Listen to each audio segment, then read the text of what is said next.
Fique agora com Lições Fraternais com Daniel Segredo, mais um programa da Rádio e TV Fraternal. Olá, amigos e amigas da Rádio e TV Fraternal, muito bem-vindos a mais um capítulo do nosso programa Lições Fraternais, na sequência aqui do nosso livro Espírito da Verdade. Hoje chegamos lá no capítulo 93. Temos o que damos. Esse é um texto de Meimei, que vai falar um pouquinho mais de caridade, que é o que a gente sempre precisa aprender. Vamos adiante, vamos na leitura e ver o que Meimei vai nos dizer e o Evangelho vai nos ensinar no estudo de hoje. 93, temos o que damos. Podes guardar o pão para muitos dias, ainda que o excesso de tua casa signifique a ausência do essencial entre os próprios vizinhos. Todavia, quando puderes, alonga a migalha de alimento aos que te fitam debalde o fogão sem lume. Podes conservar armários repletos de veste inútil, ainda que a traça concorra contigo à posse do pano devido aos que se cobrem de andrajos. No entanto, sempre que possas, cede a migalha de roupa ao companheiro que sente frio. Podes trazer bolsa farta, ainda que o dinheiro supérfluo te imponha problemas e inquietações. Contudo, quando puderes, oferece a migalha de recurso aos irmãos em necessidade. Podes alinhar perfumes e adornos para uso à vontade, ainda que pagues caro a hora do abuso. Mas, sempre que possas, estende a migalha de remédio aos doentes em abandono. Um dia, que será noite em teus olhos, deixará pratos cheios e móveis abarrotados, cofres e enfeites, para a travessia de grande sombra. Entretanto, não viajarás de todo nas trevas, porque as migalhas de amor que tiveres distribuído estarão multiplicadas em tuas mãos como bênçãos de luz.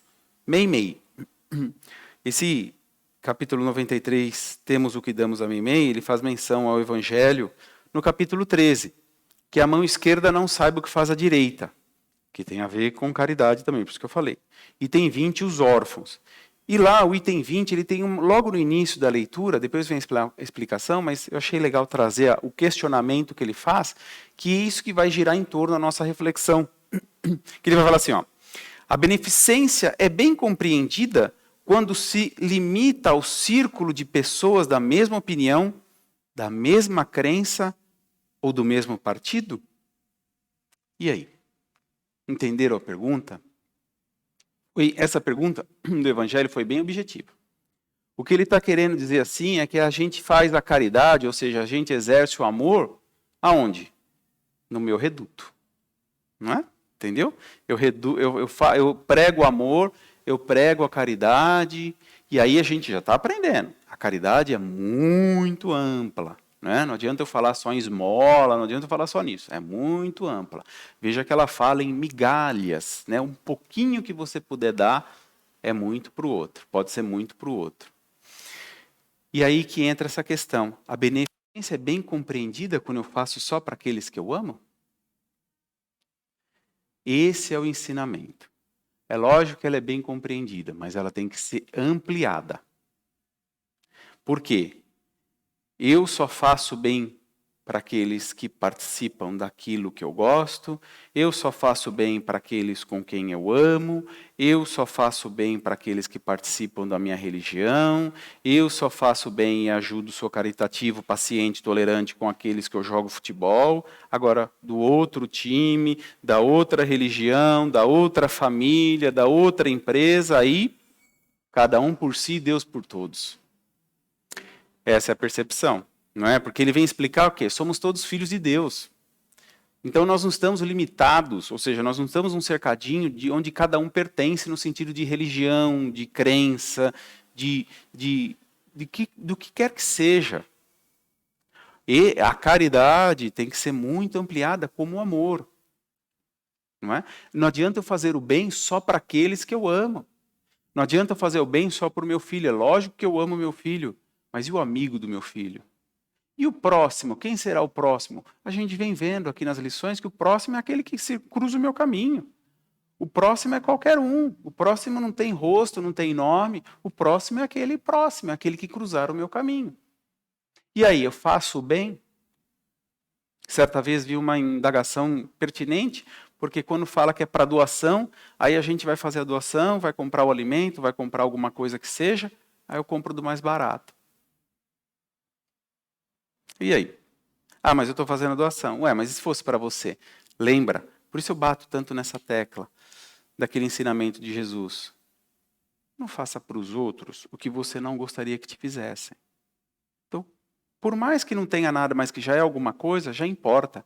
Mas faça o melhor, porque a caridade, a gente aprendeu, é o amor embutido. Há 2 semanas atrás estávamos falando disso, né? Naquela carta do Paulo aos Coríntios. Faça tudo com caridade, ou seja, faça tudo com amor. Coloque o amor nisso. Coloque o amor naquilo que você está fazendo. Porque a caridade engloba tudo isso. Então, qual é o sacrifício que a gente tem que fazer? É esse esforço. O trabalho na doutrina espírita, através dos livros que a gente lê a palavra trabalho, quer dizer o quê? Esse esforço, essa necessidade minha de mudança. Sabe? Se eu sou avarento, ou seja, se eu sou aquele muquirana, pão duro, eu tenho que começar a abrir a mão. Por quê? É como o Meimei falou no final do texto. Aquilo que me pertence hoje é uma condição divina que me foi dada por esse momento que eu estou passando aqui, mas aquilo aqui vai ficar. E quem eu fui, isso vai ficar anotado na minha consciência e isso eu vou levar. Os bens materiais, é batido esse assunto para nós, eles vão ficar, mas não quer dizer que eles sejam proibidos.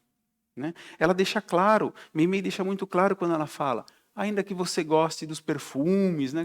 Mas tudo bem, mas dá uma migalha que seja. Ajuda o próximo, caritativa, é isso nesse sentido que ela vem falando. Dos órfãos, daqueles que não têm nada. E aqui ainda a gente comentando, a gente conversou aqui sobre várias lições, e agora eu estava me lembrando, a hora que eu estava lendo o texto, me lembrei, para quem viu a história do Divaldo Franco, aquele conferencista baiano, que fala do espiritismo há muito tempo, que já fez milhares de palestras, levando o espiritismo Brasil afora, e tem uma obra caritativa gigantesca e belíssima. Ele tem um relato que ele diz que ele foi servir certa vez um pão a um mendigo e o mendigo recusou. Não quis, jogou fora o pão, falou que não queria. E aí, nesse momento, como se comportar perante uma recusa dessa? O mendigo jogou o alimento que ele deu, jogou nele, não queria, recusou. E aí, como se comportar perante uma cena dessa? Paciência, tolerância. O que ele está sofrendo não é fácil. Então, que eu tenha indulgência. Lembra que a gente já aprendeu sobre a indulgência? De conceder o perdão pelos erros alheios. E ele tem um motivo dele para estar revoltado. É óbvio que a gente sabe que aquela revolta dele não vai levar a lugar nenhum, a mais infelicidade, mas é o momento dele. Eu não estou ali para mudar ele, eu posso dar uma orientação, mas se ele nem o pão ele quer, que dirá uma orientação. E aí, naquele momento, isso foi relatado no filme do Divaldo, que passou em cinema e hoje está nas grandes streamings aí da internet. Ele fala o quê? O mendigo questiona, fala, quem é Deus? Que Divaldo fez, Deus o abençoe. E ele fala assim, o mendigo pergunta, quem é Deus? E Divaldo responde o quê para ele? Deus é aquele que me testa todos os dias. Ou seja, porque eu estou em provação. Porque através daquele ato, ele levando o alimento para aquele que não tinha, ele levando o alimento para aquele órfão, que era uma migalha para aquele que não tinha nada, era um alimento para aquele que não tinha nada, mas ele recusou. Ele xingou o Divaldo. Mas quem estava sendo testado? Os dois.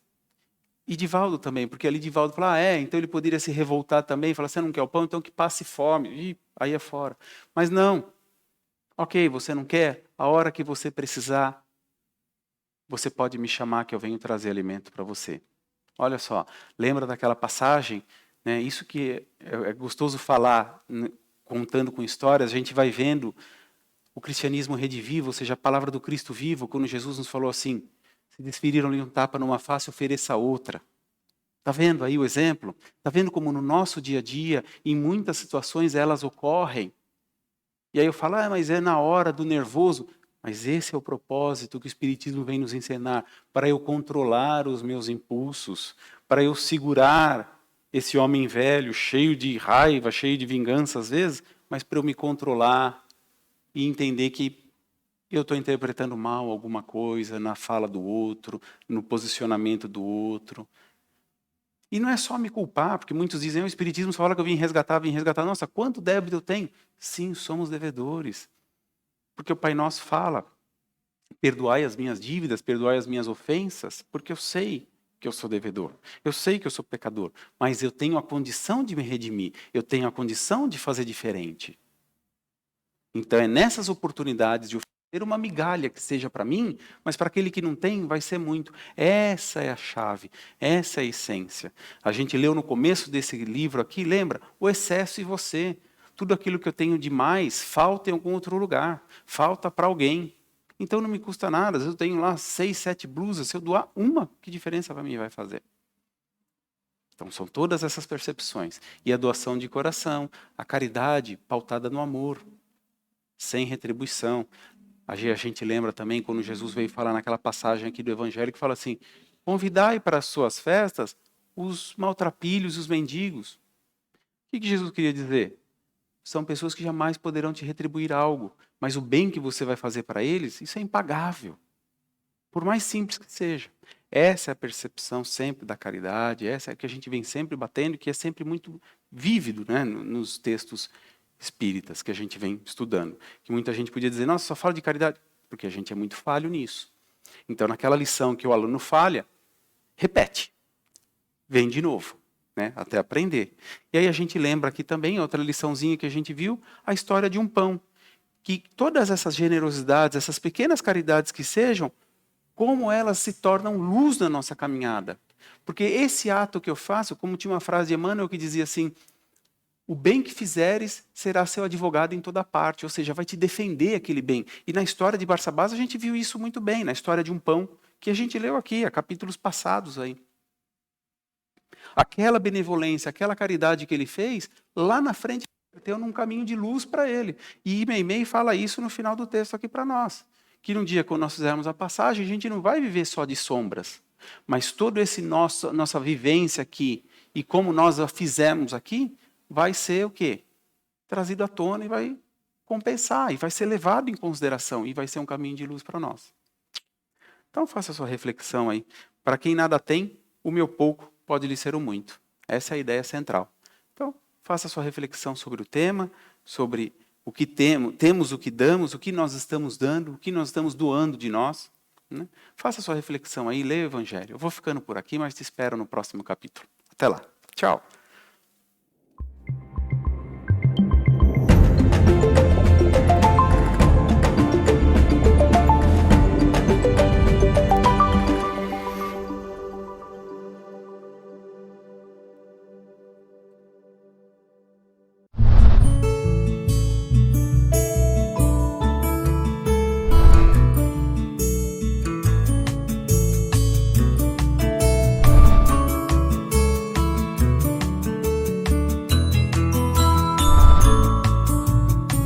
Você assistiu Lições Fraternais com Daniel Segredo, mais um programa da Rádio e TV Fraternal, sempre em sintonia com você.